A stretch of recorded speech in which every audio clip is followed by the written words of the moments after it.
Bonjour et bienvenue dans cette série de didacticiels consacrée au data mining avec Statistica. Aujourd'hui, dans cette 23e session, nous allons introduire notre troisième et dernier jeu de données relatif au marketing. Ce jeu de données va nous permettre d'aborder les analyses de segmentation.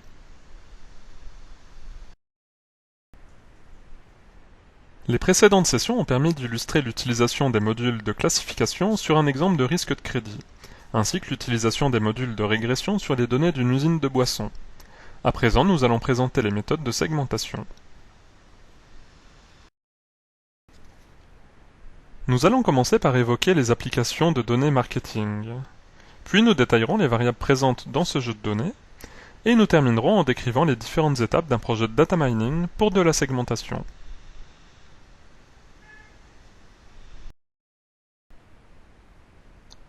Une société de marketing possède des données démographiques relatives à des clients et prospects.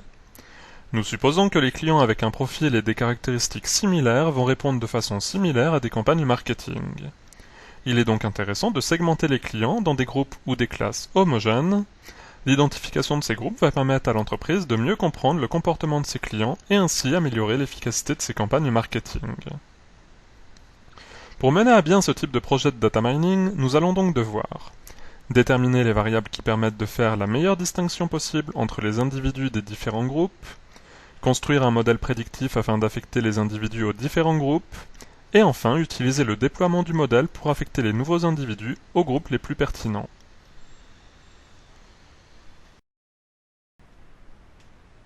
Dans ce jeu de données marketing, nous disposons d'informations démographiques comme le revenu annuel, le sexe, le statut marital, l'âge, le niveau d'études ou encore la profession.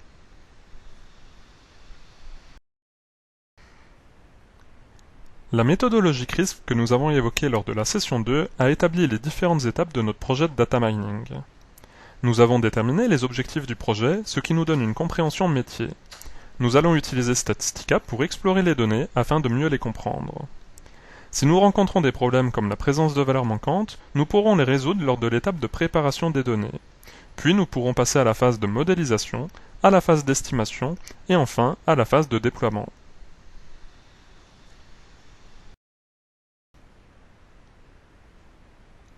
Passons à présent dans Statistica. Nous allons commencer par examiner graphiquement les données à l'aide d'histogrammes.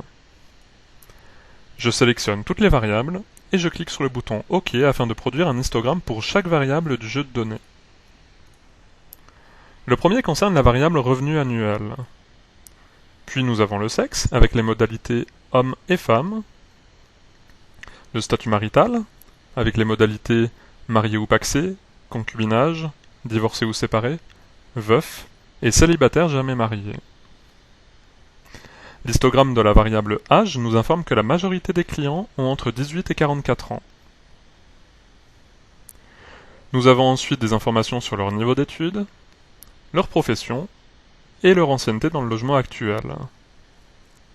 Les autres histogrammes nous en renseignent sur la présence ou non d'un double revenu, le nombre de membres vivant dans le foyer, le nombre d'enfants à charge, s'ils sont propriétaires, locataires ou vivent en hébergement gratuit, le type de logement, est-ce une maison, une copropriété, un appartement ou un mobil-home, l'origine ethnique et enfin la langue parlée dans le foyer.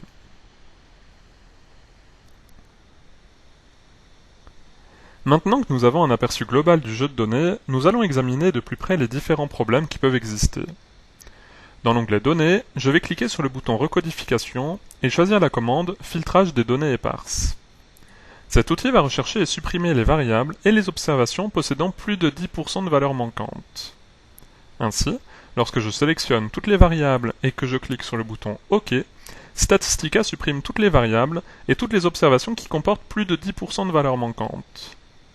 Le jeu de données obtenu contient 14 variables et 8559 observations, alors que le jeu de données original possédait 15 variables et 8993 observations, ce qui signifie qu'une variable ainsi que quelques observations ont été supprimées.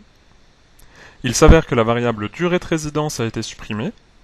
Nous préférons supprimer ces données car nous considérons qu'elles n'apportent pas suffisamment d'informations utiles à l'analyse.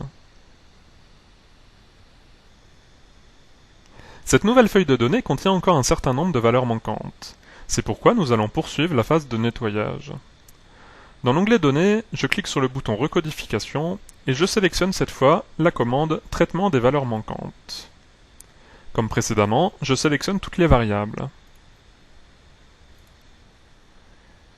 Si des données manquantes sont détectées, elles seront recodifiées selon une valeur de recodification prédéfinie, ici une catégorie Autre. En cliquant sur le bouton OK, nous obtenons une nouvelle feuille de données dans laquelle toutes les valeurs manquantes ont été recodifiées. Examinons à présent d'autres problèmes potentiels. Puisque nous avons une variable indiquant le nombre de membres du foyer et le nombre d'enfants du foyer, il serait par exemple incohérent d'avoir 5 membres dans un logement avec 6 enfants. Afin de détecter ce type d'incohérence dans les données, nous allons utiliser les tableaux croisés des statistiques élémentaires. Je sélectionne la variable membre du foyer dans la première liste et la variable enfant à charge dans la deuxième. Puis je clique sur le bouton Synthèse afin d'obtenir le tableau croisé. Nous constatons par exemple qu'il y a 1538 foyers composés d'un seul membre, sans enfant à charge. Nous remarquons également qu'il y a 3 foyers composés d'un seul et unique enfant, ce qui est plausible. En revanche, en poursuivant l'étude du tableau, nous constatons qu'il existe un foyer constitué d'un seul membre, dont 5 enfants, ce qui est impossible. Il peut s'agir d'une erreur de saisie ou d'un autre problème. Dans tous les cas, il faudra aller plus loin et déterminer la façon dont nous allons traiter ces observations incohérentes. Ce passage sur Statistica a permis d'avoir un bref aperçu de ces données marketing. Ce jeu de données nécessiterait un travail supplémentaire pour recodifier certaines variables, identifier des problèmes et les résoudre.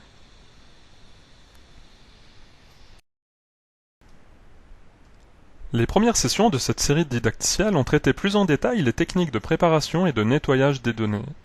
Pour plus d'informations sur les outils disponibles et la manière de les utiliser, vous pouvez visionner à nouveau les premières sessions de la série. Lors de la prochaine session, nous aborderons les différentes techniques de segmentation disponibles dans Statistica sur ce jeu de données nettoyé.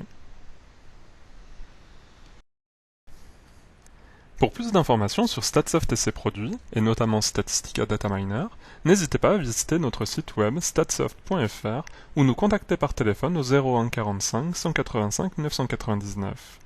Pour vous abonner à notre série de didacticiels, rendez-vous sur statsoft.fr/dmv. Merci et à la prochaine session.